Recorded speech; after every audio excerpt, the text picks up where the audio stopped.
door open or shut? You could keep it open. I mean, Open? it's a beautiful day. It So, is. you know, if we have any motorcycles come by, you can, shut it. Hi, everyone. Welcome to Emerge Gallery. My name is Robert Langdon, and this is the virtual artist discussion and online tour for the show Cut Pieces, which is a collage show. I've been trying to, I've done the collage show a couple of years ago. It was very popular. I'm a big fan of collage myself. And I'm always curious in the different ways that artists incorporate collage into their work. So I wanted to do a show that would really highlight the different ways that artists are bringing collage elements into their work.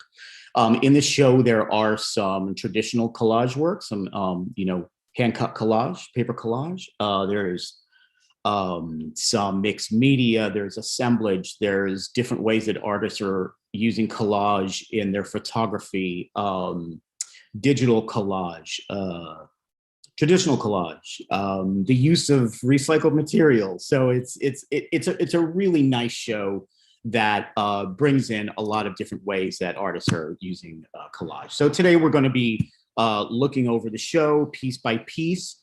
The show is up at the gallery in Saugerties. It's on view through June 27th. There are a handful of additional works that are on the gallery shop on artsy.net. The entire show is listed on artsy.net, where you can view the show at your leisure, and you can also purchase works there as well. And again, there are additional works that are exclusive to Artsy that are not in the gallery. So how we're going to go is we're going to go in order of how the show is laid out in the gallery and also on Artsy. So one of the most exciting things, one of my favorite things about getting shows together is hanging the shows. And I surround myself with the art, and then I put that one piece on the wall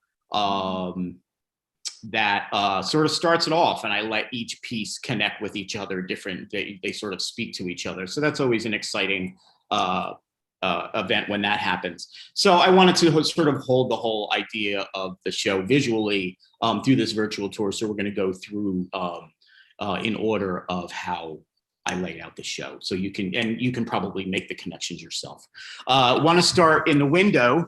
We have a display of a few collage poems by a local poet and artist named Will Nixon.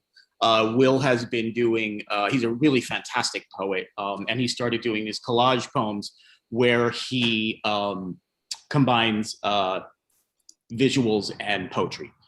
So I have a few hanging in the window, and then there is a monitor screen that's got about 40 different of Will's pieces of his collage poems. So if you're in the area, come on by and check it out.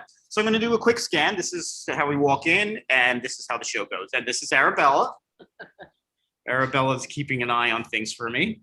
Right. Again, we're going to talk about each piece in the show.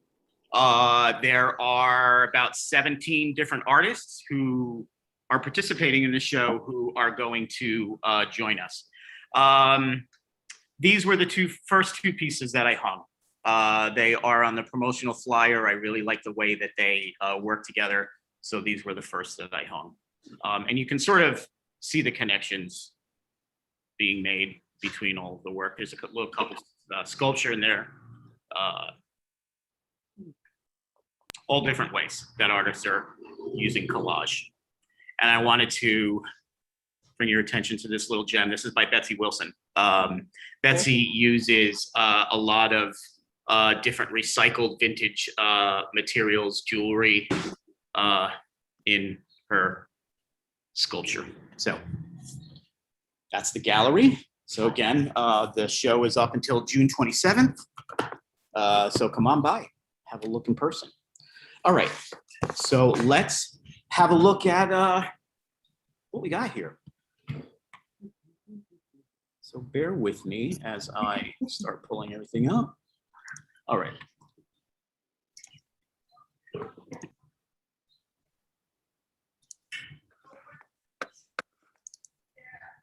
So this is the Artsy show.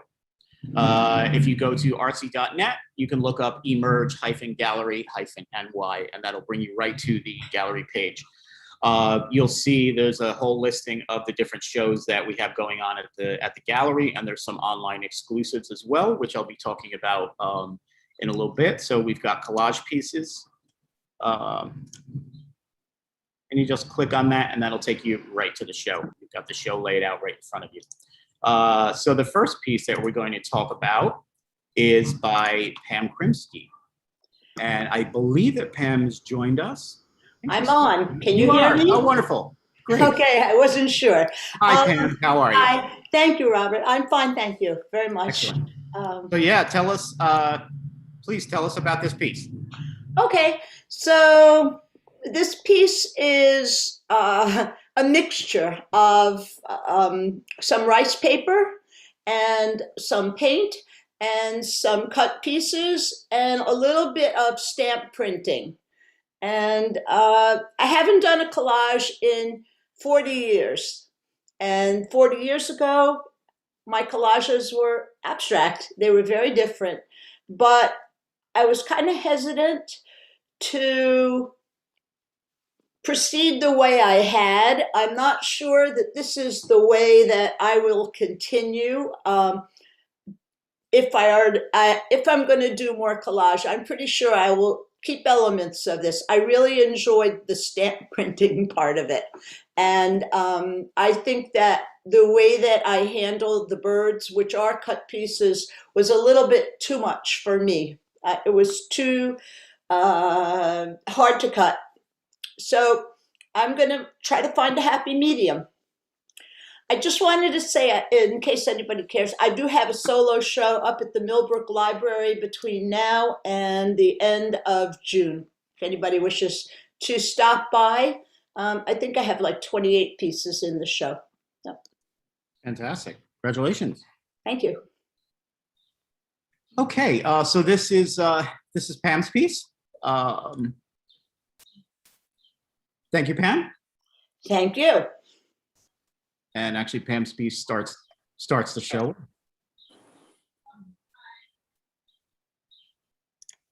All right.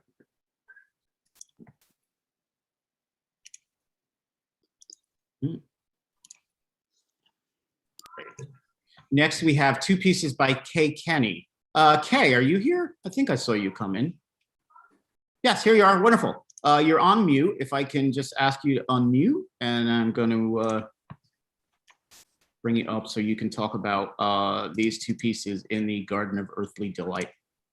Okay, well, they're really a continuation of my knife photography, which I've been doing for a very long time. But in this case, they're montages, completely montages. And they're done in Photoshop. And I started out by photographing in the flowers, in the flower beds, putting the camera quite literally on the dirt and photographing up at the sky through the flowers, and then adding additional elements to it to create a narrative. And that's basically what's going on here. There's a whole series, and they're very much based on Hiroshima Bosch's concept of a garden of earthly delights. I like the tension between the rather incredible, beautiful night and a little bit of the mystery, and possibly a little bit of the, in some of the images, a little bit of the fear that's involved in being out there in the middle of the night, and so forth in the garden. So that's, but as I said, these are totally montaged in Photoshop with a lot of different images brought in. They're gorgeous. I don't know if you saw my shirt, but I'm wearing it for a special occasion. Oh. It's from the Garden of Earthly Delights. Oh my. Yeah. Wonderful. Well, Kay has some really fantastic night photography.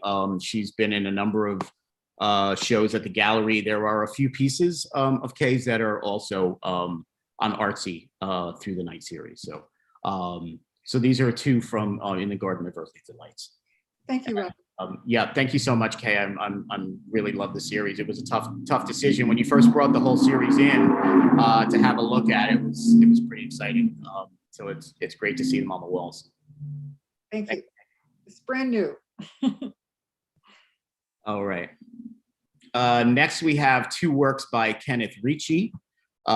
This piece actually sold through Artsy the other day. Kenneth is from Manhattan, New York, New York. This is what Kenneth has to say. I work in a sort of literary philosophical framework so that within that context, my reference points are the parables of Kafka and the aphorisms of Kierkegaard. Because elements determine content, the process of creation is both constrained and liberated by the available elements at any given time. And it is the improvised procedure of choice, assembly, and judgment that settles the argument. So this is the first piece called The Artist is Unaware. And they're both 8x24 collaged on wood. And this piece is called Three Tenets.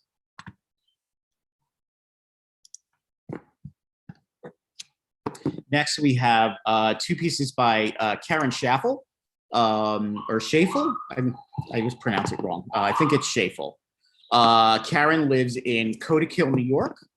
Karen, I love Karen's collage work. She uses a lot of different materials. We have this one piece. This is the first piece that's in the gallery, and then this is the second piece that called Contrast, that is an Artsy exclusive. And actually, Artsy's been using this image as a promotional tool on their Facebook promos. So this is what Karen has to say.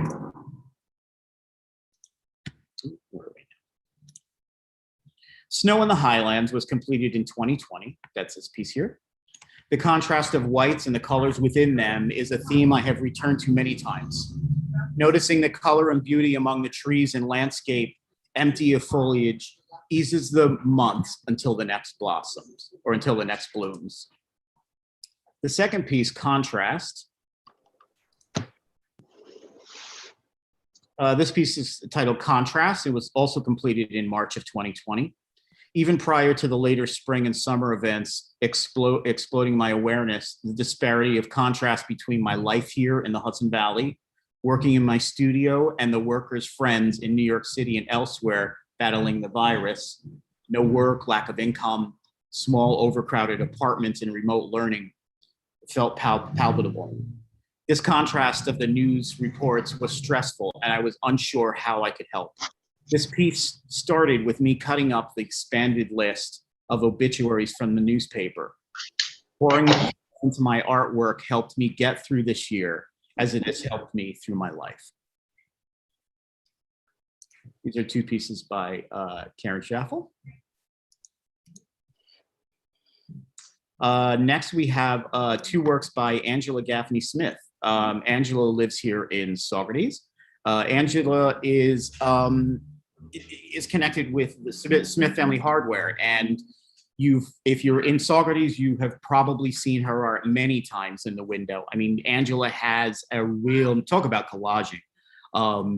Angela has a real knack of pulling together products from the hardware store and creating these just magnificent window displays that you normally wouldn't think that shears would make flower petals, but with Angela they do.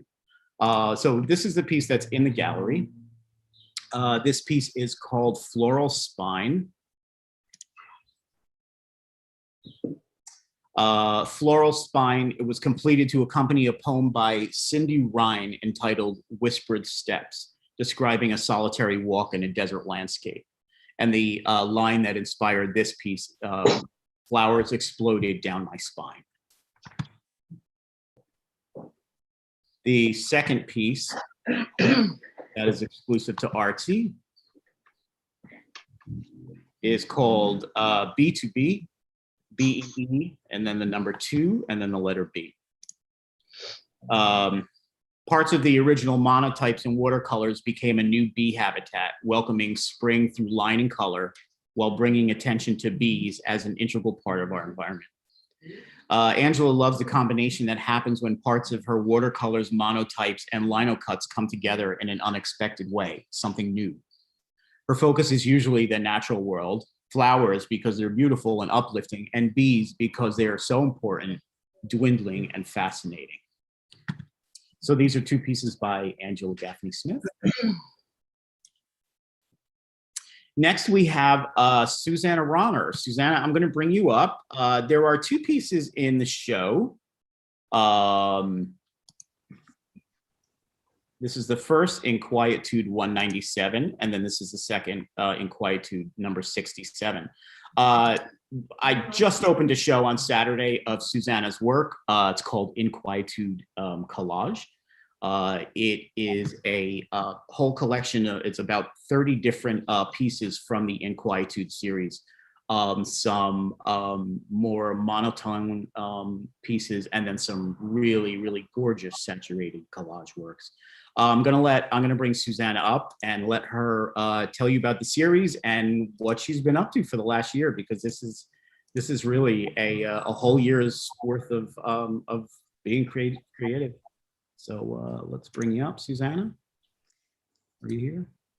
Yep. Are we on? Okay, thank you. Well, here you go. Yeah.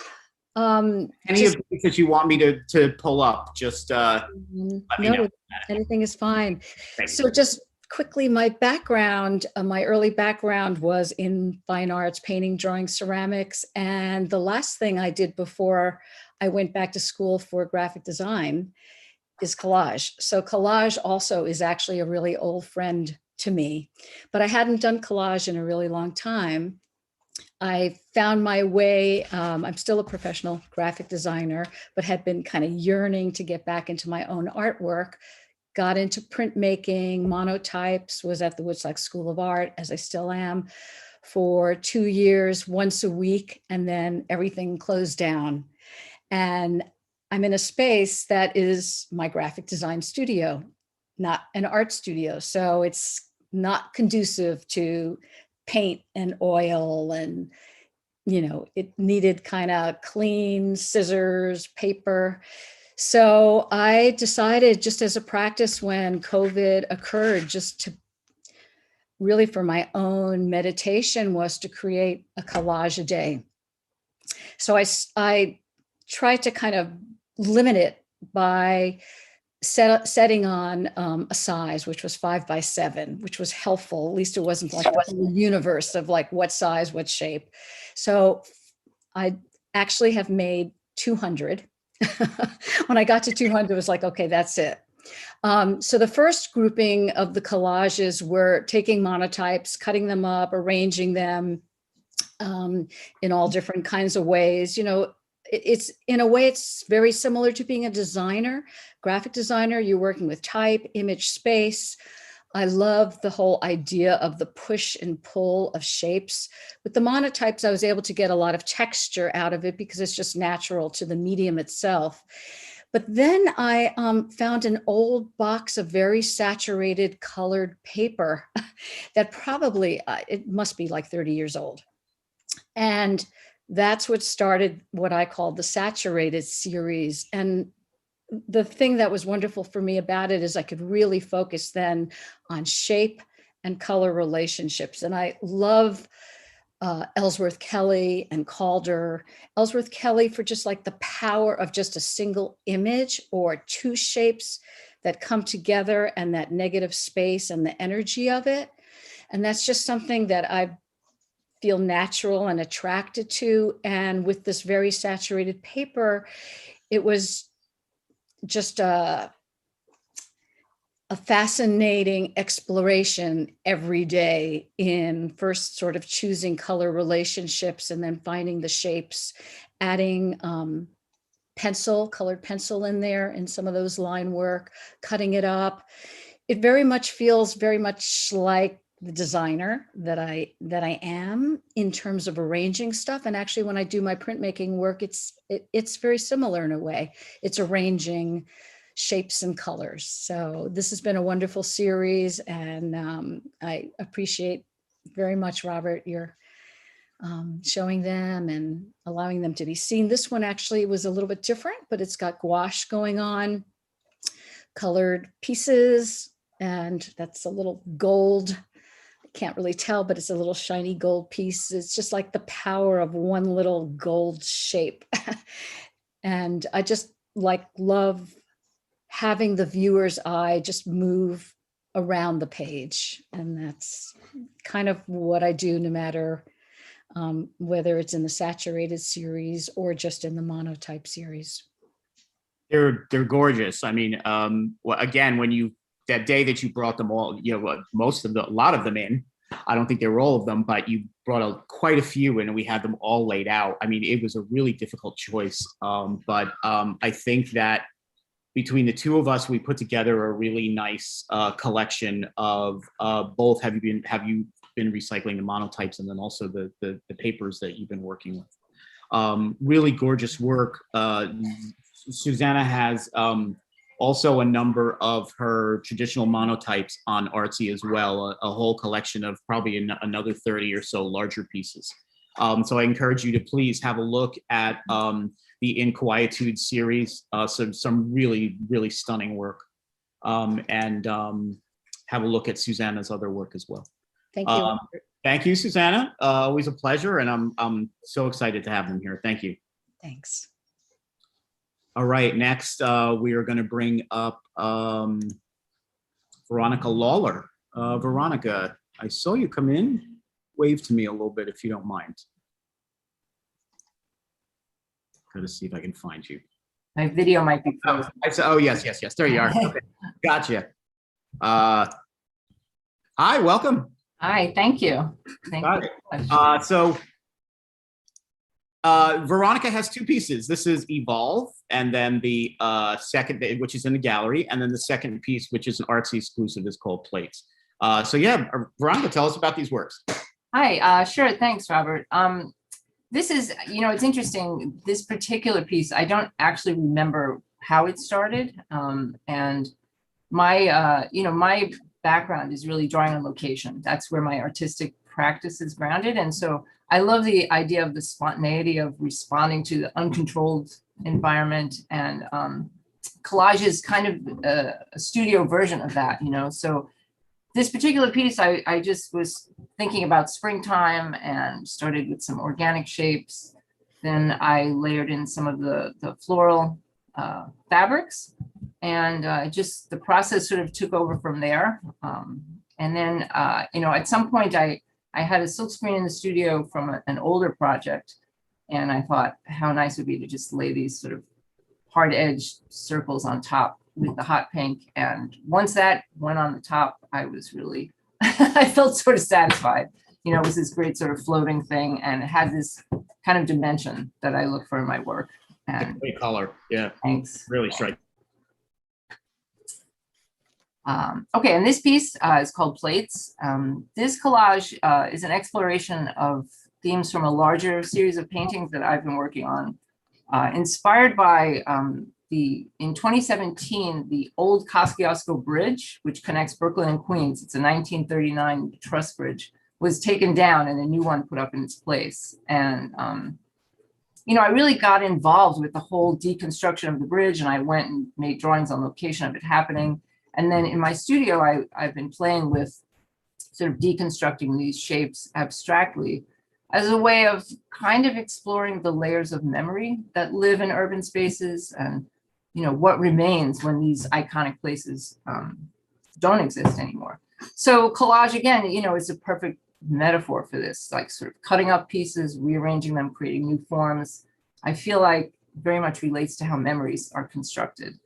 And so that's what's going on here. This is the idea of the steel plates coming apart, coming back together, the rivets, the welding, and again, this kind of spontaneous process of responding.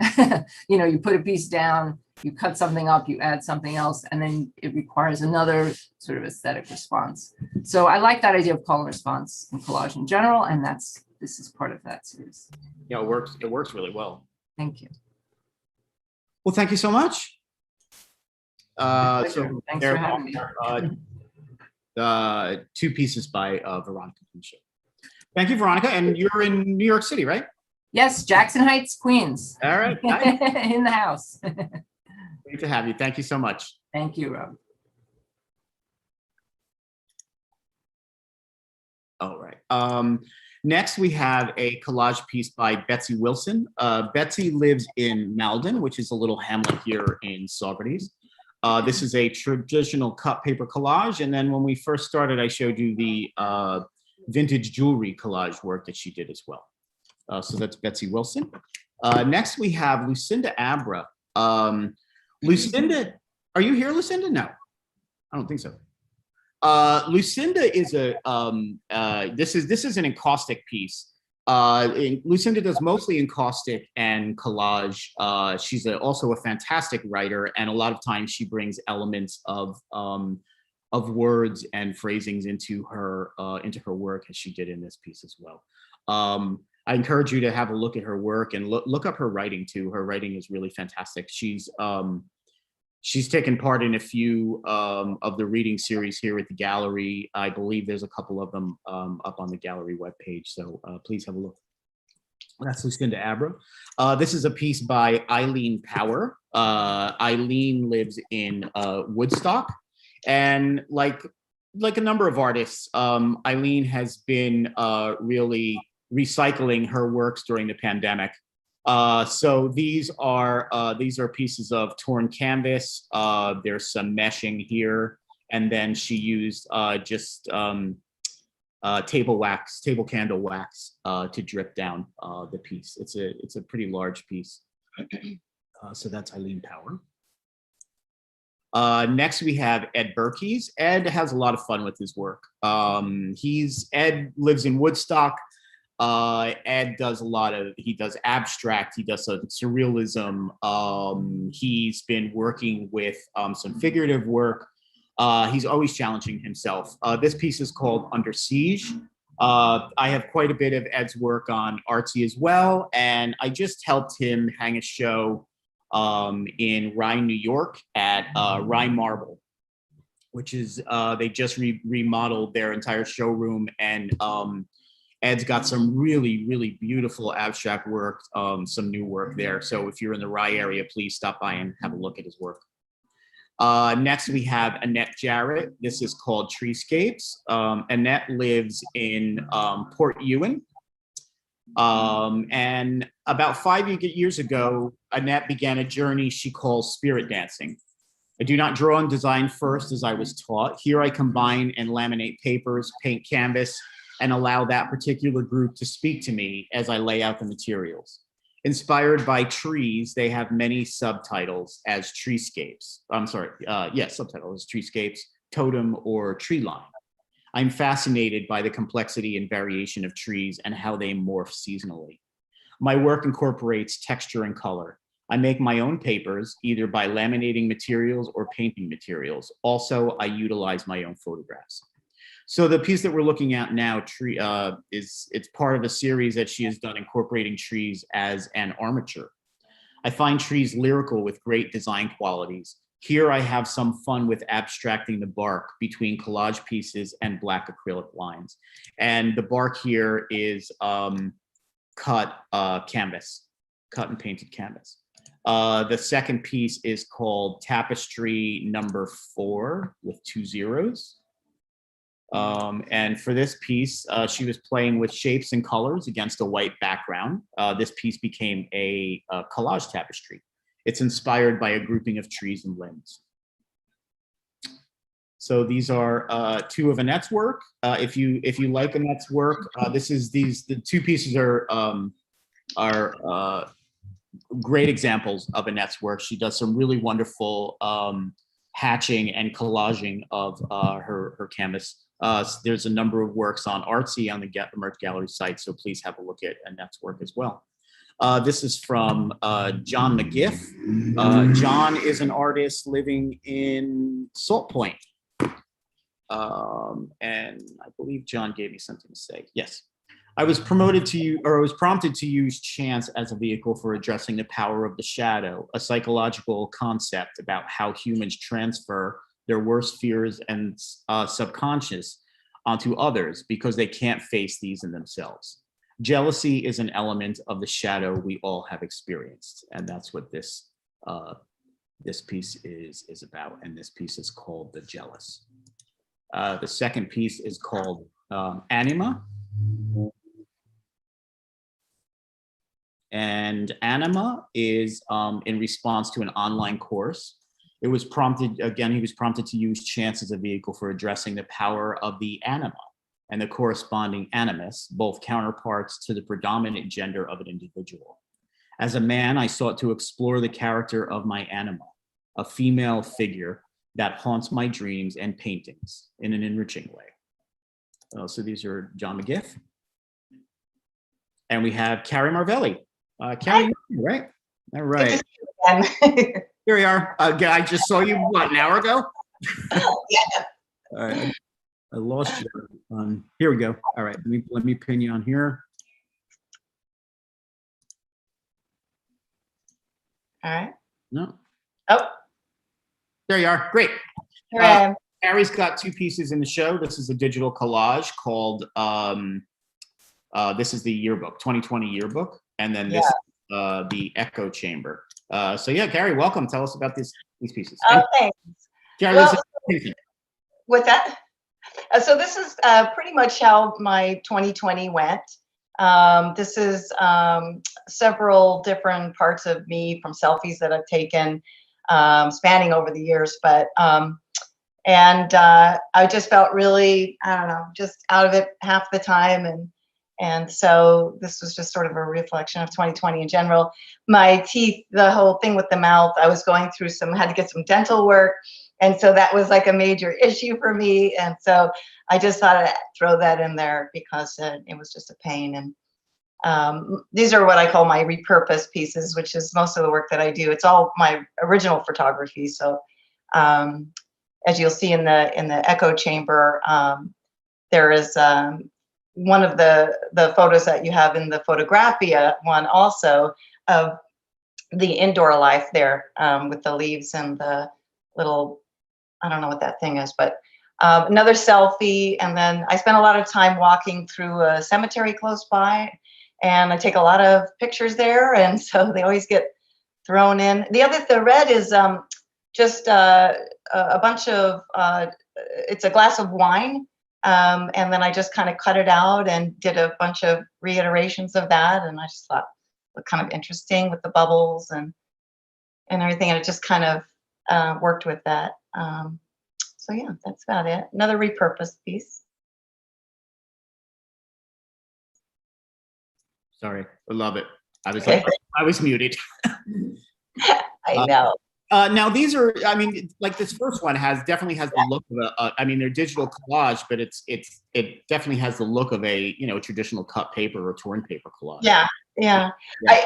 I wish I would like to branch out and actually do it, you know, outside of the digital medium. That's just that's where I just do most of my work. So photography and stuff. So, but I would love to do more of a three-dimensional pieces. Maybe, I don't know, soon. I don't know. That's your challenge. Always ready to take on new challenges. Great. Well, good to see you again, Cari. Thank you. Sure. I'm glad you stopped in earlier. Yeah.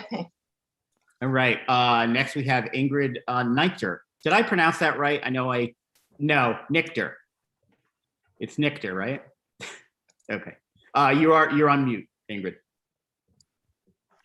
You hear me now? Okay, you got it. Okay, awesome. So we've got two pieces by Ingrid. This is The Garden Isn't Real. The second one, it's 8x8, is I'm Working Here. I think all us cat people can relate to this.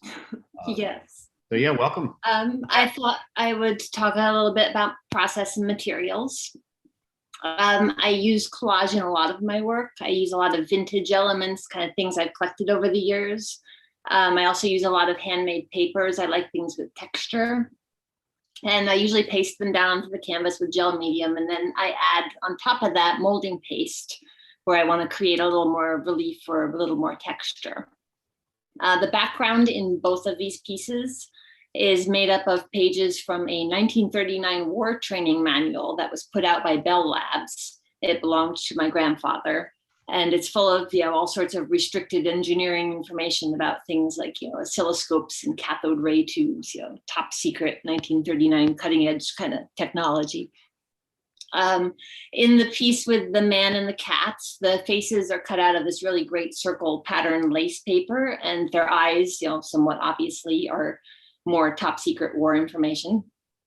In the other piece, the flowers are layers of colored art paper they have a good amount of molding paste behind them to kind of create, some dimensionality and makes them really tactile. The flowers and the stems are made from vintage matchbooks that belonged to my great Aunt Gertrude. She and my Uncle Jack traveled like all over the country, kind of from the 1930s through the 1970s. And, when matchbook collecting was apparently a thing people did, and she had a whole album of them. These particular matchbooks, they're all from bars and restaurants in New York City back, in the days when phone numbers were, a little shorter and also had letters in them. So once I have all the collage elements and pasted down, then I add additional molding paste on top. And when it all dries, then I add acrylic paint and paint markers on the top. I work fairly intuitively, so often I go back and I add like more paper or more molding paste or, more top secret war information, and then more paint until I'm happy with things. So that's pretty much my process. And I want to say thank you, Robert, for hosting this. This is great. And I hand the proverbial mic back to you. Thank you. This is one of the reasons why I like having these virtual shows, because I did not know that everything that you just talked about the background being technical manual, and then the matchbooks. I mean, they went to the Rainbow Room. Yeah. Fantastic. I mean, that's exactly why I host these events. Now, I mean, it just hearing you talk about them just made it extra special. So thank you for that. I appreciate that. Thank you, Robert. All right. And there's a number of other pieces of Ingrid's on Artsy as well, and Carey's as well, who we just heard from. Okay, Rita Sherry. This piece actually sold over the weekend, which I was very happy about. Rita lives in Kingston, and this piece is called Paper Man. Now we have two pieces by Patricia Jablon Krieger. Patricia lives in Beacon. This is the first piece called The Conversation, or The Discussion. And then the second piece here is called Presenter. And Patricia provided me with something to read about her. Improvisation is inherent in collage, as it is in jazz, but it succeeds only because it operates within a structural control of the composition. These figurative works on canvas seek to achieve a balance of collage and painting. Although the cut shapes and spaces recall Cubist style, the paintings also reference the broader spectrum of depositions of the human form. The gazes of the faces are meant to be compelling, yet ambiguous. Stepped construction and faceted, these faces and figures are designed to be part expectation and part surprise. These are two of Patricia's. And did I say Patricia lives in Beacon? This is also Perry Iannacone. Perry's a new artist for me. I haven't worked with Perry, and I was really pleased to see this come in.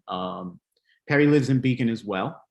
While residing in Florida, Perry was deeply involved in the production of a series of black and white dioramas that reflected his views of life, the world, and the nature of truth. Although he spent 10 years working solely in black and white, he has always employed the use of bold colors in his earlier paintings and drawings. This current series of collages signals a return to vibrant color inspired by the cutout works of Matisse. So this is Perry Iannacone. It's called Color Bowl, and it's made with color red paper. Next, we have two pieces by Marilyn Rowley. Marilyn is, I believe, lives in Woodstock. I might be wrong. This is a piece. It's ink pastel, and it's on it's on a hand pulled solar plate of a color photograph of the artist Amaryllis that she grew and photographed. So this is real homegrown art. Marilyn Rowley. And Marilyn has also some wonderful works on artsy as well. She has definitely a love for the aviary, the bird. Ellen Menzies. This, I was really happy to see this too. I don't really know Ellen as a collage artist all that well. So I was really pleased to see this come in. Ellen lives here in Saugerties. And Ellen has provided me with something to say about this piece. I think this piece was influenced by the pandemic. The cloud is a symbol of good things to reach for. My cutouts, like my paintings, contain many motifs of animals and other symbolic bridges to nature. I use collage elements in my painted works on paper for decades. Sometimes just one special piece of brocade or other cloth would fit perfectly into a painting. Eventually, this practice evolved into the cutouts, and from there into a whole separate body of work. Although the motifs are similar, I approach the cutouts in a very different way from painting. In addition to fabric, I start with papers I paint and printed papers I make on a small press. If I see a form in a paper, I take the scissors and cut it free. Sometimes it feels like I'm dowsing with scissors as a tool. The images pop out of paper without much conscious thought on my part. I've had a few cutout figures that were in my studio for years, and suddenly I'd see where they had to go, what kind of ground they needed. If I cut out a shape I liked but don't have a place for it, I put it on the studio wall where it waits for its world. There is a narrative quality to my cutouts. I often write out a few lines of story text while I'm working that helps clarify the visual direction. So it's Ellen Menzies. Brad Terhune. Brad, I've known when I ran a couple galleries in New Jersey. Brad's a good guy. I like Brad a lot. I like Brad's work a lot. Trying to find you here, Brad. I might be having I don't know if you can hear me, but I hear you. Yeah. I might be having a little bit of a camera issue. Okay, not a problem. I don't know if you can see me or not. Yeah, it's been acting up. But okay, tell us about it. They'll have to look at me then. Yeah. Yeah. Okay. So these two pieces here are from a series called Difficult Listening, which come from a long time love of poring over album covers, vinyl records, from probably, thinking about it, it was probably the first art object that I had a real response to. It was you buy a record and sometimes, back in those days, you would buy a record and you based on its cover. If you hadn't heard any of the music yet, something would strike you about the images that were used on the album covers. And there's been books that have been dedicated to album cover art and forever. But a few of the early pieces, I think we're up around 10 or 11 now, would be kind of based upon a female portrait, whether it was a photograph that I found, a photograph of a Greek or Roman statue, and kind of making that the focus, kind of exploring the idea of beauty. This one was an attempt to try out some things a little bit different logistically. Very often it's about, I kind of develop the backgrounds and the foregrounds kind of simultaneously. I really don't tend to glue anything until I'm 100% happy with it. And in this case, I wanted to try some things that were different as far as layering goes.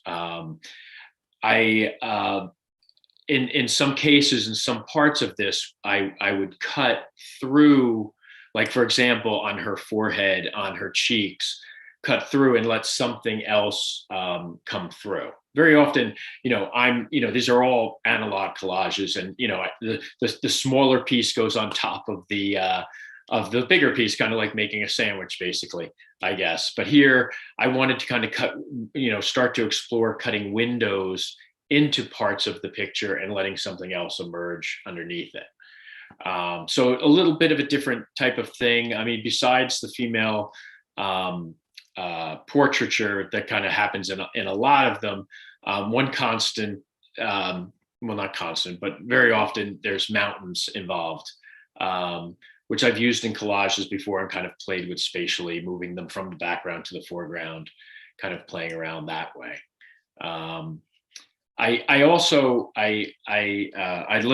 Obviously these come from a love of music, all sorts of music. They are all, except for one that I cheated on, they are all 12 by 12, just like a record album cover. And somewhere in the process, as I start to get a feel for them, I will sort of attach a lyric to them. So for me, I mean, I'll know the lyric, I'll know where it came from. But here it is, I'm presenting it as sort of tied to a new image, and I'm kind of playing pretend here that, these are reimagined or, basically reimagined album covers that I'm kind of tying to music that actually exists, music that I love, that, so there's that mystery of, where did that lyric come from and how is it connected to the image? This looks like something I would have bought. Well, we've talked a lot about music and love a lot of the same music, and it definitely did have that feel to me, sort of like a late 80s kind of vibe to it, new wavy kind of thing, right? Yeah.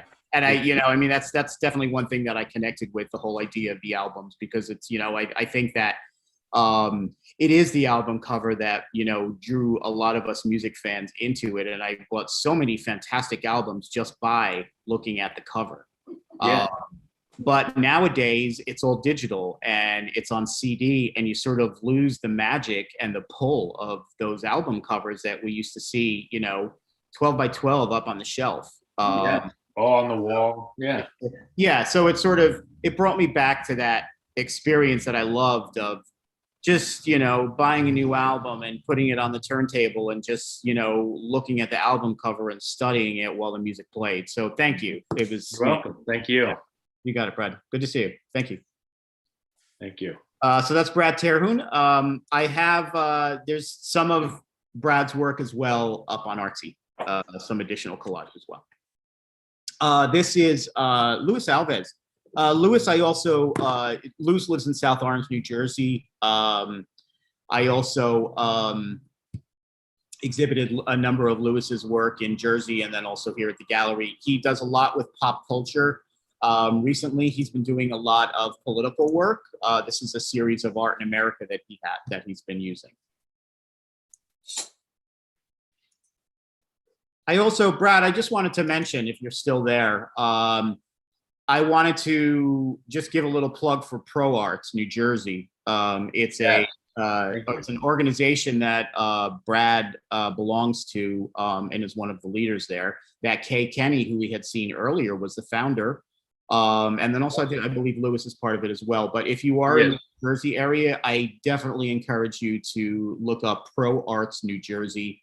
They do some really wonderful community events, and they do some fantastic things for local artists. So please look them up. Thank you. You got it. This next piece is by Wilma Miller. Wilma, oh no, I'm sorry. Yes, here we go. Wilma lives in Woodstock. So this piece is called Fluxus, and then the second piece is called Festivo. Next we have Dorothea Marcus. I like this piece a lot, Dorothea. Thank you. And let me see if I can.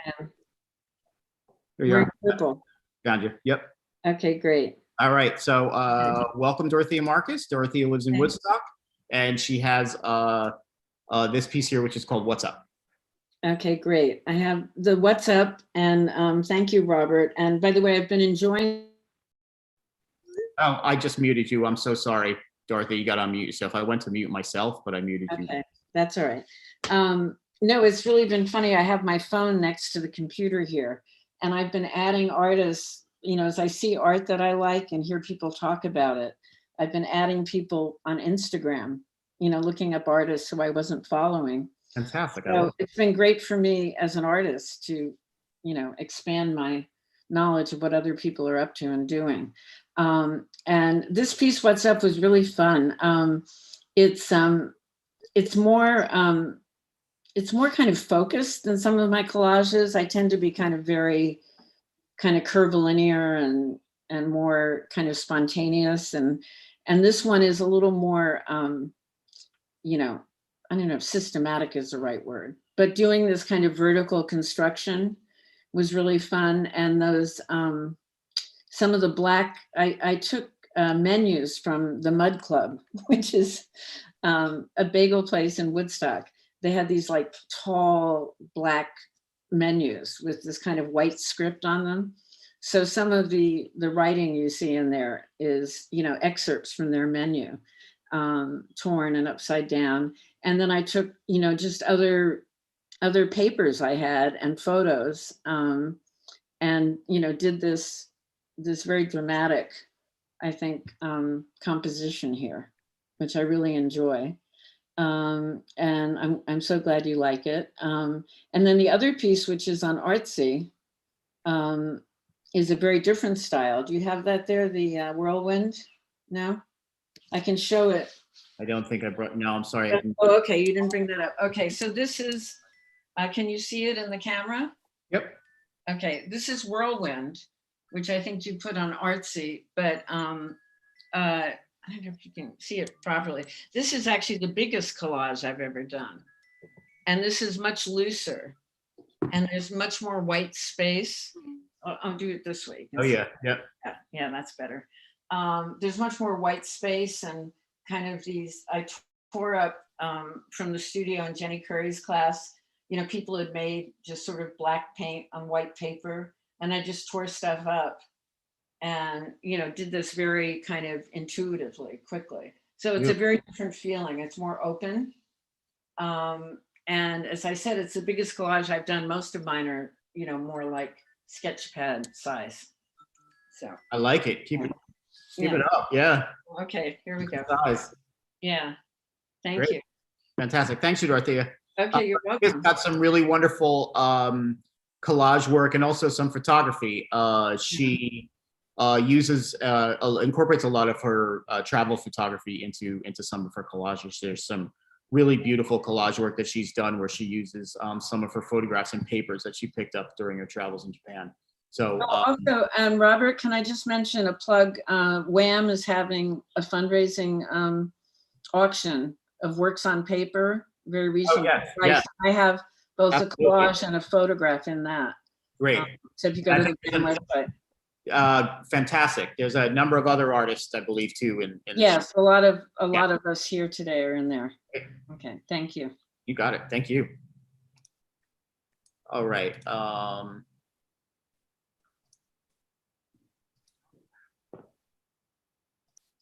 Here we go. Okay. So next we have Ellen Jure Epstein. I don't know if I'm pronouncing her name correctly. If I'm not, my apologies. This is Untitled 2. And then the second piece is Untitled 1. I'm going to read what Ellen had provided me. This collage is one of 13 in a series titled Fashion That Found Me. They grew out of a body of abstract collages that I was involved with in 2018 through 2020. I drew upon the glossy editorial and advertising imagery from magazines, principally fashion magazines, with their intense color and sense of movement to create abstract drawings combining collage with mixed media.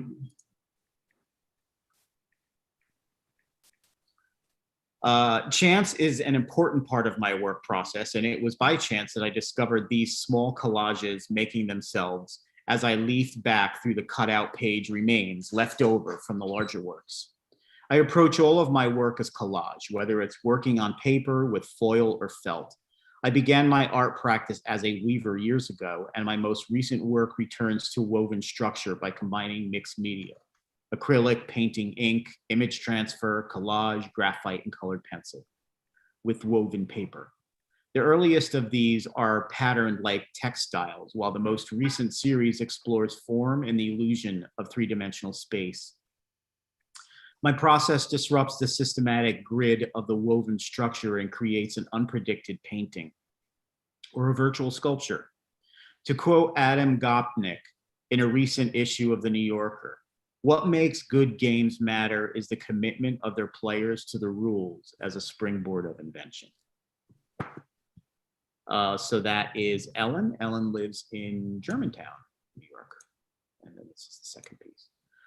Next, we have two pieces by Mary Renwick. Mary is mostly, I know her as a collage artist. Mary lives between Saugerties and Brooklyn. She spends time back and forth between both places. Next, we have a sculpture piece by Dennis Moore. Dennis lives in New Paltz. And this is a piece of driftwood and some more, I believe it's pine. But I wanted to get, I mean, this isn't what you would traditionally think of as collage, but I had more of a little bit of assemblage, not traditional collage. I wanted to get something a little different. So I brought in, this is called Two Fishes by Dennis Moore. Wendy, are you here? Wendy Moss, here you are, I see you. Okay, here I am. Hi. Hi, welcome. I'm glad you made it. Yeah, thank you. Thank you. I'm glad to be here. Thank you for the opportunity. So Wendy has two pieces. This is Tribal Dance, and then the second piece is called Uncharted Territory. So yeah, take it away, Wendy. Welcome. Okey-doke. Thank you. So these are like other people's in the show, some repurposed art of mine. They are COVID works. I was actually upstate. I'm just in Claverack, not far from Saugerties, for 7 months, but I did not have access to my studio. So once I did, in the 8th month, I did go back home to New York City, and I was in my studio. And the first thing I decided to do was organize things. And I was just going through everything I had and putting things in different piles, and I began to see what went with what, and I said, okay, it's time for some collage. So I am a collage, a mixed media artist, but I'm also a printmaker. So what you're seeing here is, it is an old monoprint of mine, and I have cut out places where I've found in an art magazine some images, and they are behind the I've cut out in the monoprint, and they're behind the monoprint, glued down. And my work is often about texture. My printmaking work is very much like, it's collage, basically. I'm using plates where I'm mixing different materials. So here, there's wallpaper and pieces of ribbon in the other one. The second one I called Uncharted Territory. This is a piece that I had started, like just put pieces together. The blue that you see there are pieces of artist tape that when I found it, I went to go back in it, and I couldn't even take the tape off. It was so stuck on, but I thought it went fine with the piece. And on the right-hand side, I saw that as a rocket, and I titled it Uncharted Territory. But when I took a step back, I realized that we were in COVID, and it was very much an uncharted territory time. Oh, yes. I'm glad to see that, a lot of artists in such dire times have been really challenged to create.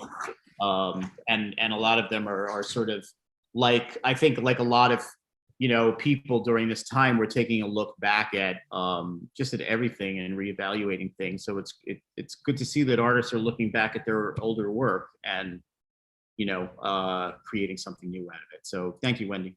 You're welcome. Really beautiful. Thank you. Next, we have two pieces by Susan Phillips. Susan is I mostly know her as a photographer, but she does do some collage work. Susan lives in New York and also in Saugerties. So this is the first piece called Hiding. And then her second piece is called Region Water. I have a piece here by Susan Murphy. Susan lives in Saugerties. This is called 10,000 Summers. And Susan provided something for me about this piece. This began when I was taking a break, playing with bits I had cut off in the construction of other pieces. As it began to take a pleasing, colorful form, I decided to back it with my photo of surf and sand as a counterpoint to its fixed linearity. Finally, I found the patterned green velvet to stretch for a mounting that evokes for me the soft comforts of summer. Why 10,000 Summers? The only picture that is not mine is that of a cave painting of a human hand. The thin red line is the bloodline that connects us all through time and space. The earth and all that's in it are shared by us all. So that is Susan Murphy. I have a number of Susan's pieces on Artsy as well, if you'd like to explore some more of what Susan has. Carey Conaway. Carey, are you here? You are, yes, there you are. Welcome. You're on mute. If you can unmute, and I'm gonna spotlight you in the camera here. There you are. Okay. Oh, you're still on mute. Oh, no, you're not. Huh. That's odd. I see you. And it says that you are not muted. Try unmuting again. One more time. No? Yeah. Oh, there you are. Okay. Heard something. You hear me? Yes, now I can hear you. Wonderful. Okay, welcome. Carey's got two pieces in the show. This is called Study 3, and then the second piece is called so yeah, please, Carey, tell us about these works. Okay, so this work, besides being nice to look at for me, this little color study shows the intensity of contrast of hues. So for example, the primary colors, red, yellow, and blue, have a greater contrast than the secondary colors of green, orange, and purple. And the intensity of contrast diminishes as the distance increases of a color from the primary colors. So you can see here in this piece that the blue is not a pure color. That means that it's been mixed with other colors. So the contrast between the red and yellow is greater than the contrast between the red and blue, or the contrast between the yellow and blue. So in preparing what I was going to say, share here today, I realized it would have been interesting if I did two more of these color studies, one with yellow as the dominant color and one with red as the dominant color, just to see what would happen. So I might be doing that. I'd like to do that. Huh? I'd like to, yeah. Okay, I'll do that. I love color and experimenting with it, and I'm always looking for a certain rhythm and a balance.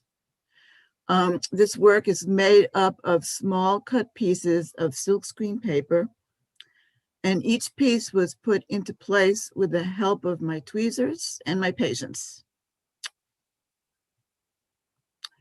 The second piece, it's called Sun Drops. It's really a collage of colors. And here the placement of color was more random and not as deliberate as the previous piece. But so if you squint your eyes, you can see different effects of how colors play off of each other. And again, this work is made up of small cut pieces of silkscreen paper and also created with my tweezers and my patience. Great. Thank you, Carey. Thank you. All right, next we have two pieces by J.D. Weiss.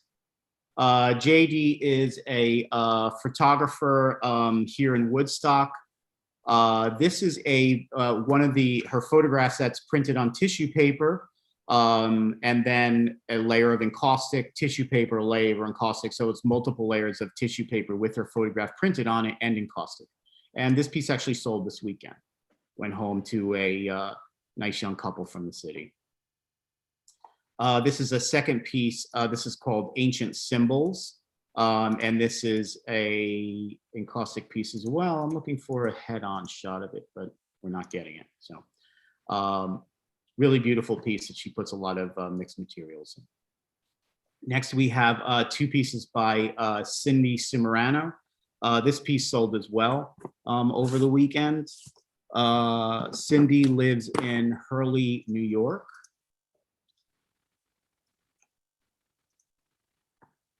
And then the second piece is a portrait called Rising. It's got some collage elements on the bottom. This is by Ann Morris. Ann lives in Woodstock. This piece sold over the weekend as well. This is called Lost in the Stars. A little creepy. Nancy deFlon. Nancy, I wanted to bring up this photograph. This is the inspiration for Nancy's photograph.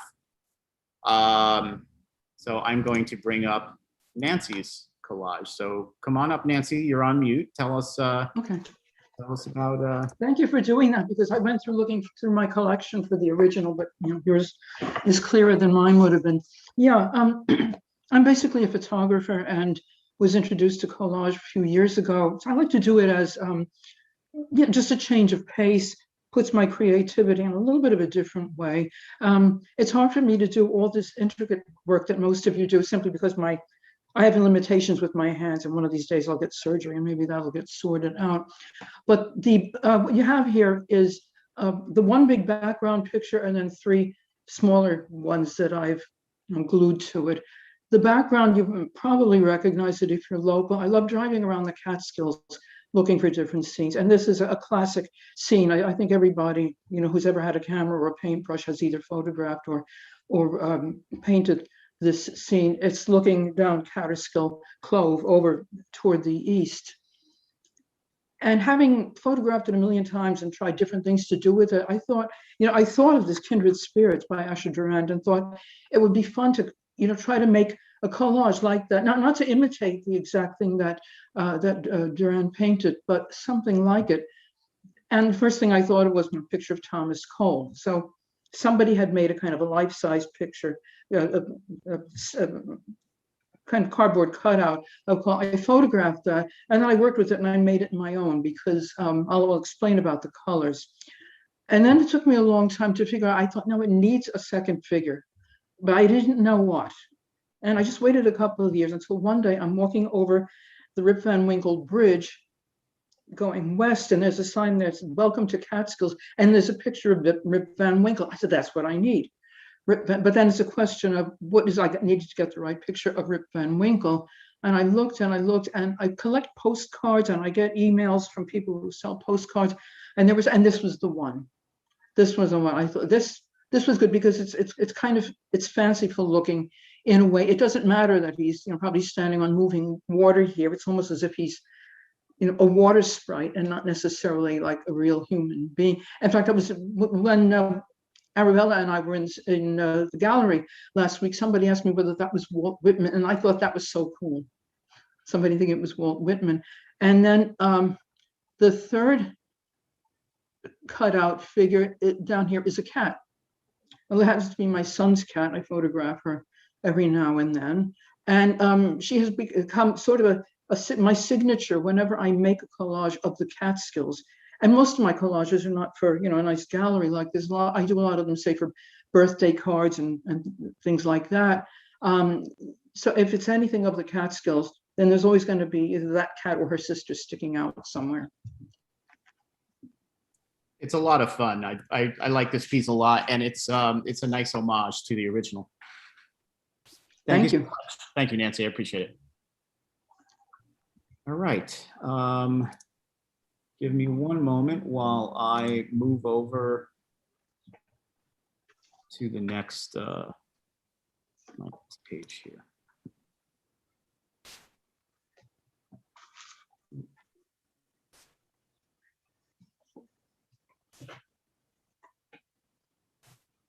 Where are you? Okay, here we go. All right, sorry about that, folks.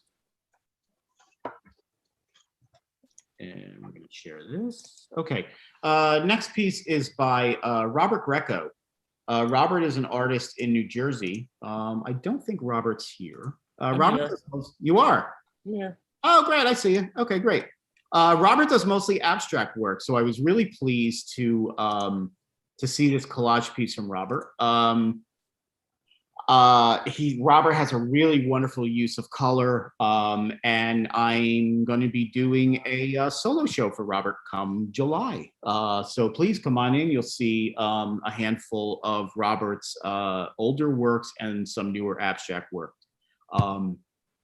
Robert's a vegan chef. He's a fashion designer. So who knows? I mean, during this event, you may see some fashion as well as some abstract work, and you may get some vegan treats. I don't want to put you on the spot, but okay, Robert, come on, Robert. Thank you, Mr. Langdon. So yeah, like Robert said, that I usually do very minimalist abstract work. So this was a great challenge for me. And it was actually inspired by a friend of ours, a common friend of ours, that had once done a sculpture of a very large scale sculpture of a birthday cake with mannequin legs coming out of the top. And I had always loved that sculpture. It was at a gallery that Bob and I had worked at together, and I had always loved that piece and sort of wish I had it. So the legs coming out of the bottom was sort of this homage to burlesque and something very whimsical. And I kind of chose it was supposed to be a circle, but it ended up not being a circle. It kind of, a circle is complete.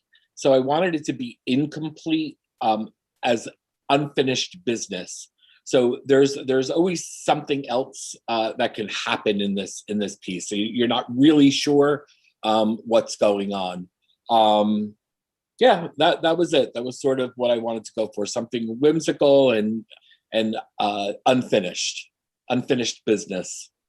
It's a lot of fun. I like it a lot, and I had no idea that you were talking about. You were inspired by that cake.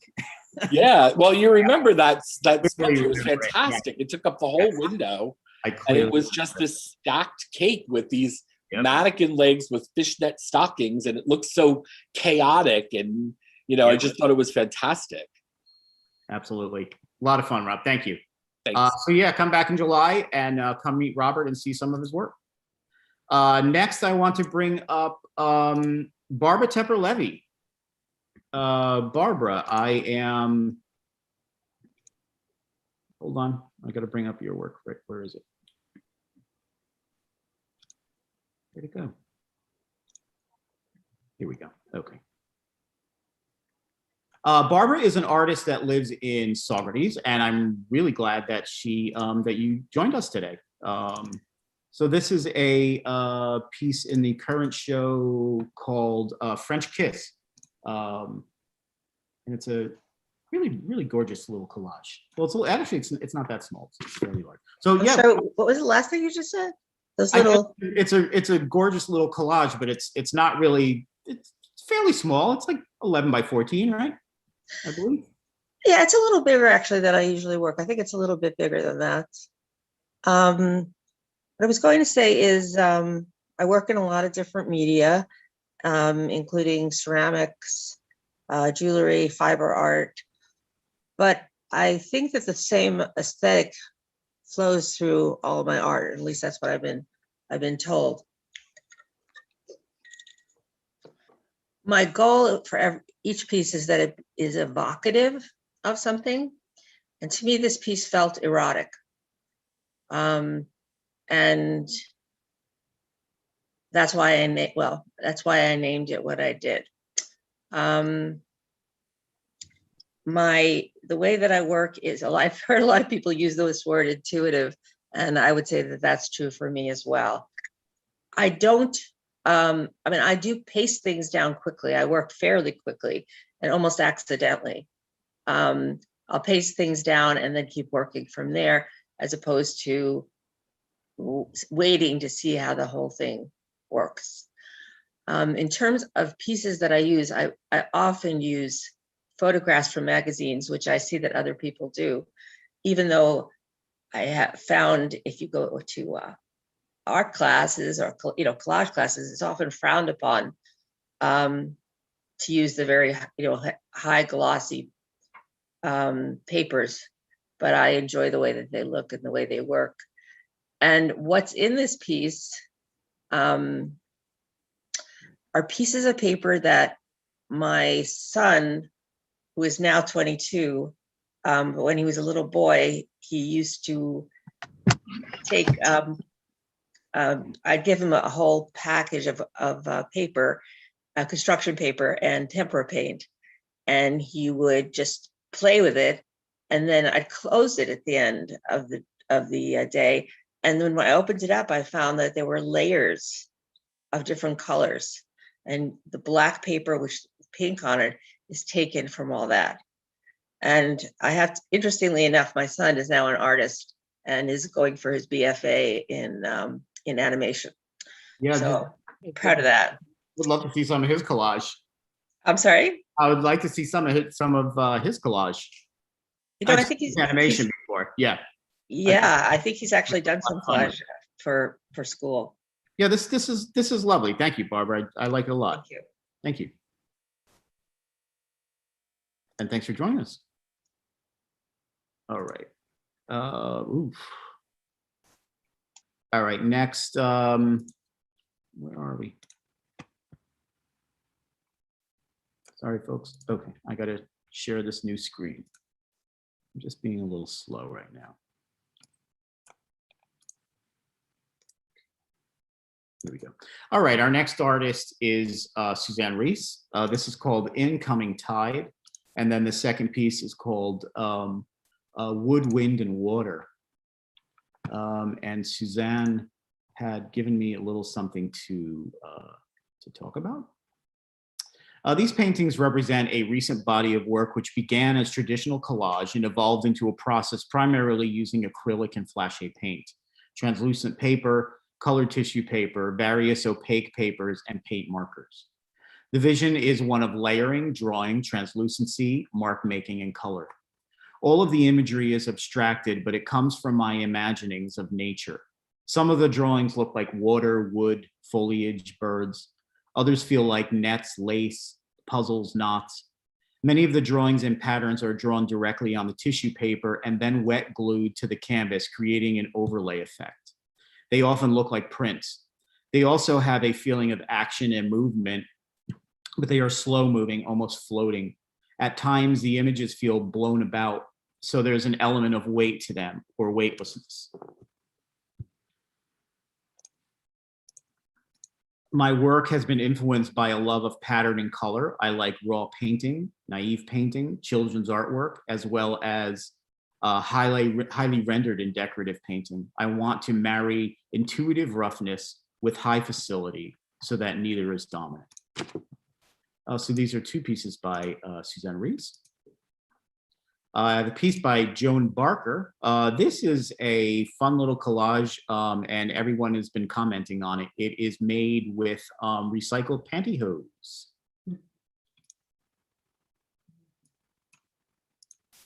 I have a piece by Lowell Barr.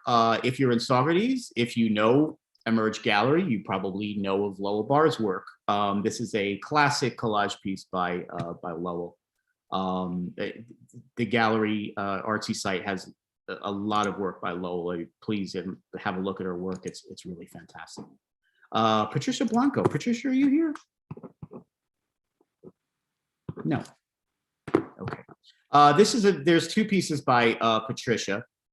This is called, this first piece is called For Truth, and then the second piece is called Lost Love. And Patricia had provided me with a little something to say about her work. My approach in the studio, whether conscious or unconscious, builds through the unique experience of each work. I'm attracted to collections of the physical, graphic, and enigmatic in juxtaposition. I love paper, textures, images, and symbols. The poetry of coalescing elements cut and reinvented from a story into another, exclusive to the viewer. Sometimes my collages are infused with mixed media. And Patricia lives in Nyack, New York. Two pieces by Russell Gordon. This is Untitled. And then the second piece is Untitled as well. So Untitled 2. Russell has been in a number of different shows at the gallery. And I especially like this piece. This one's at the gallery. And then this is the Artsy Online. Next, we have Gina Palmer. Gina, you're here. I think you're nodding your head. I think I see you, but you are muted. So let's. Hey, I think I'm unmuted. Oh, no, that's Pam. I'm sorry. I brought up the wrong person. Pamela, where are you? Can you wave to me? No? Actually, you have my work on the screen, Robert. I'm trying to find you, though, on here. Wave for me just a little bit. Oh, you are. I have you up. Okay. How come it says Pam Krimsky? I don't know. Oh, that's so odd. This is Pam Krimsky. Oh, okay. I see. Okay, I'm Pam Krimsky. I'm unmuting. Okay, got you. And I have you up, but I can't find Pamela Palmer. Or Gina Palmer, I'm sorry. And I'm up also and unmuted. Oh, I see you. I got you. Okay, here you go. All right, here we go. Okay, well, welcome, Gina. Thank you. Thanks for So having me. Gina has two pieces in the show. This is called No Spring Chicken, and then the second is called Mud Season 1. So yeah, welcome, Gina. Tell us about it. Thanks. Well, the pieces that I've been working on recently are kind of a mashup of something that I started a long time ago in grad school, which is a really long time ago, which was a sort of real fascination with mail art and an exploration of it. And I worked on it for my thesis project. And it's a practice that I've kind of continued throughout all of my work and work experience. That's combined with hoarding tendencies. I have, 300-400 of these envelopes because I'm an art teacher, and art teachers hoard things all the time. I am retired, so some of these things ended up in my studio. And I'm also a commercial artist, illustrator, and have many, many linoleum blocks in a big stack in my studio. And I recently bought a printing press. Many times I would create artworks in a printmaking form and then scan them and use them for some commercial application. So they only lived in the digital world. And since getting this printing press, I've ended up exploring them in various ways, revisiting them.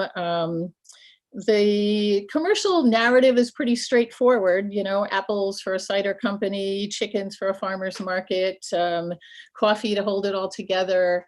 And then I started thinking about ways during the pandemic of just reflecting on these various phases and the way that I was creating work, and started to layer them.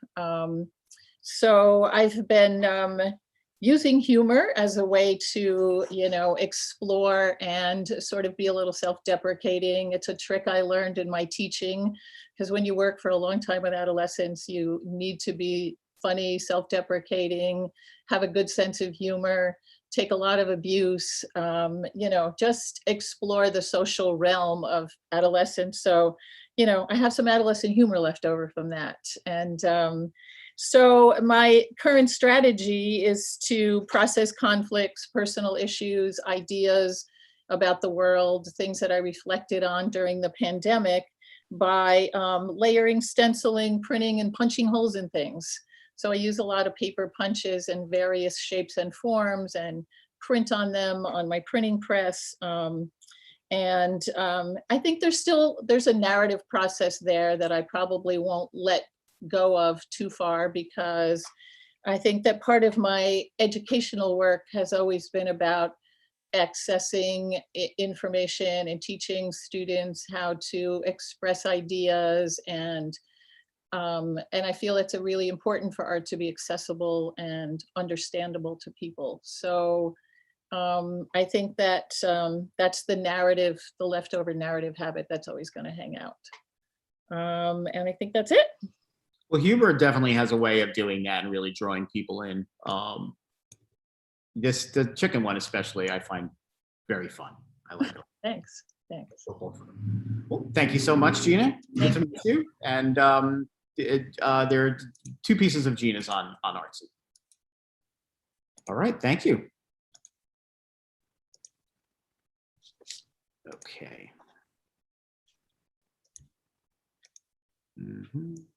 All right. Next, we have a piece by Shelley Davis. Shelley lives in Malden, which is a little hamlet here in Saugerties.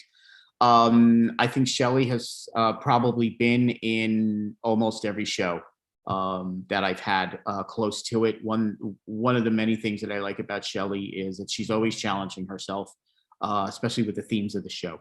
So this is a really lovely collage. If you look close, you can see some really fun details. So this is Shelley Davis. And then we have Karen St Pierre. Karen, you are here. Hello. Hi, Robert. Let me see if, oh, here, I got you. Yep. All right, welcome. Thank you. It's a treat. It's been fun today.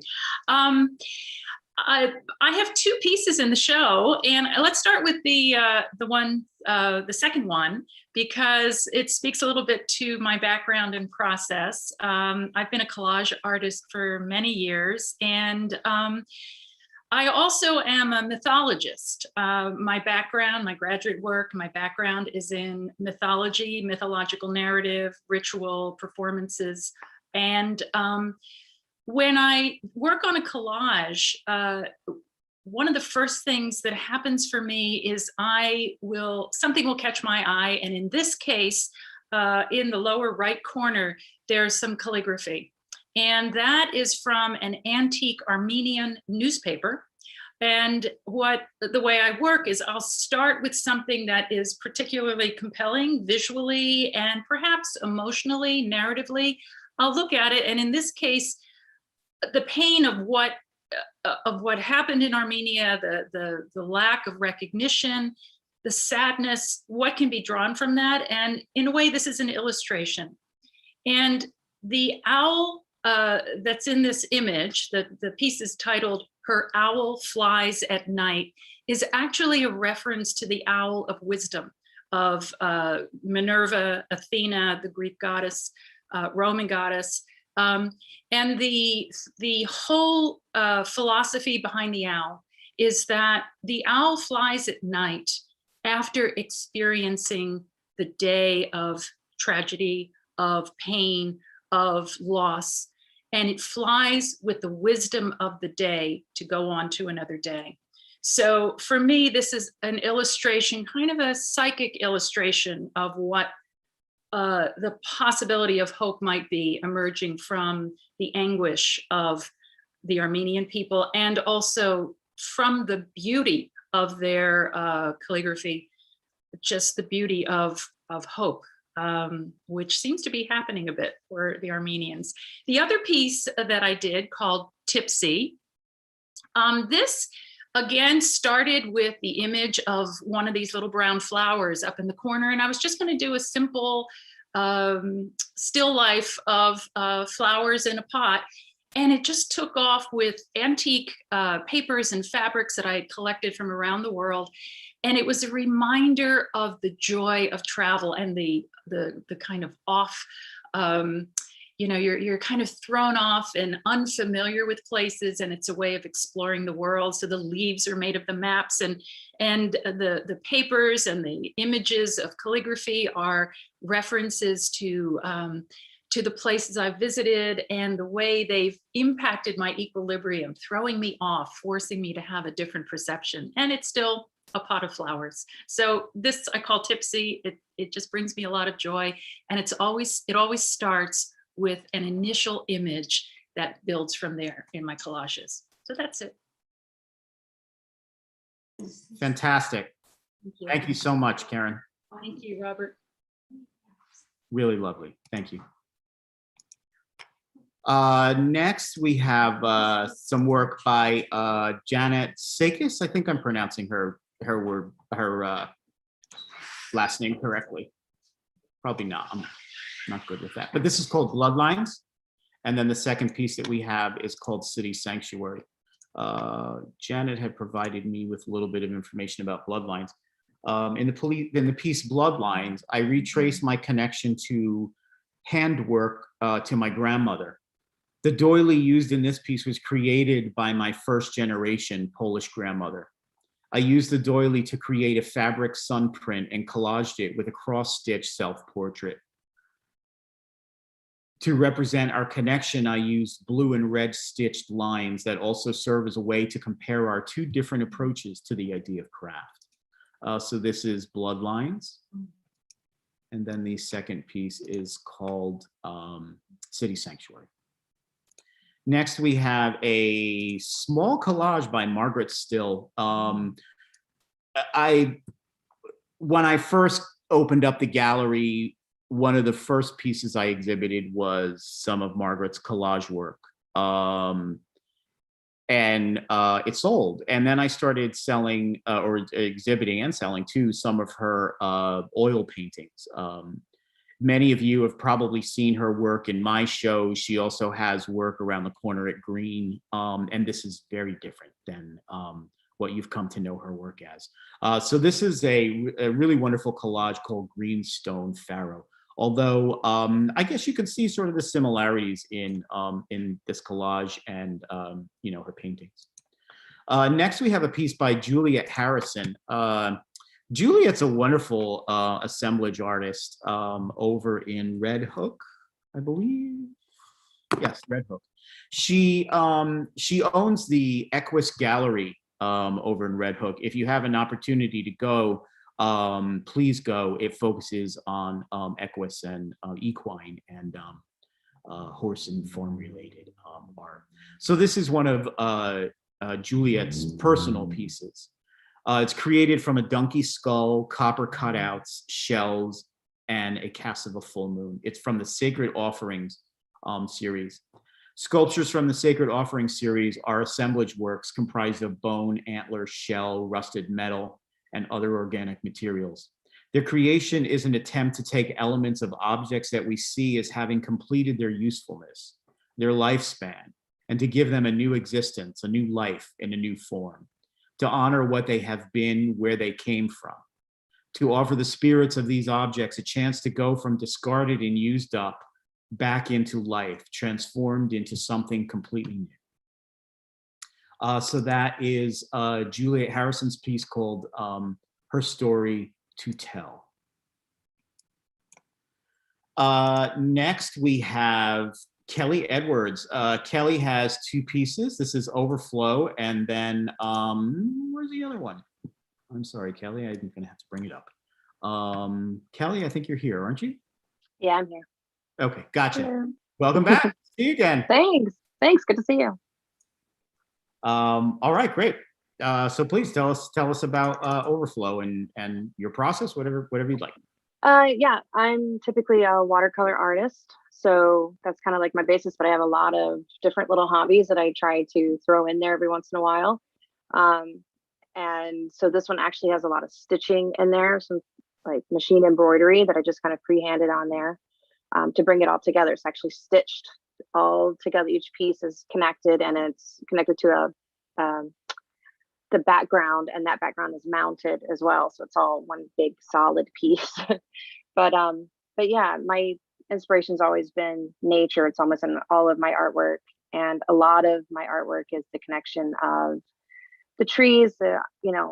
You look at what's underneath and what goes above and what gets taken over. And I think that's a good metaphor for life sometimes. It's what's going on beneath affects what's going on outside. So, I feel like this one and the other piece kind of show, maybe one is like the darker side. Overflow is sort of like, maybe it's being taken over, maybe it's growing, maybe it's coming down. And then the other one is more from, the Phoenix is more from the ashes. It's the growth, what's coming when it's all come out. It's going to grow from there. Yeah. So that's the two, like. Here's the second one. Yeah. So that one, that one kind of started out with that bottom section of the tree, the root system there that kind of looks like flames. It really started out with that piece. It just went kind of crazy with the embroidery and I wanted to expand on that. And I brought the other pieces in to go with that one bottom piece. Nice. So thanks. So yeah, mostly watercolor and then embroidery, and I'll rip to pieces and then put back together. Excellent. I'm pleased to have them. I got it right up front as soon as you can. Lovely. All right. Good to see you, Kelly. Thank you so much. Good to see you. Thanks. We'll see you soon. All right. And then the last artist that is going to share with us, that's a big picture. Where are you? Is Eric Burns. Eric has 2 pieces in the show. Let me bring them up. This one I want to show you in person because I think it definitely, it's a little interactive piece that we're gonna have a look at. Hold on, let me share this with you. Actually, it's right behind me. You can see it right behind me. And let me find Eric. Eric, I think I saw you. Are you here? Hi, yeah, I'm right here. All right, let's see. Robert.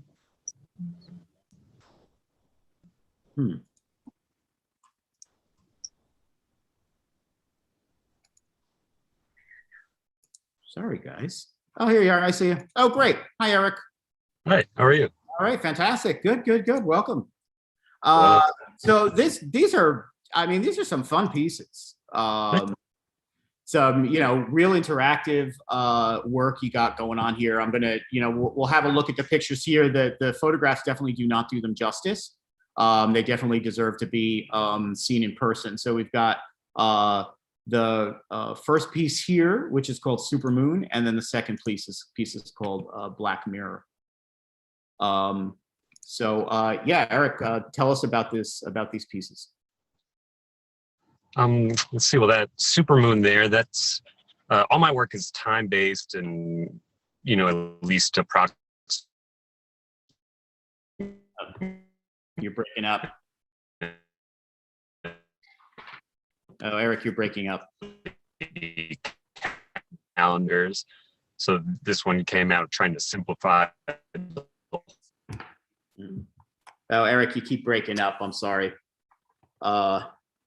Yeah, the audio is not that good. Well, I am going to show you.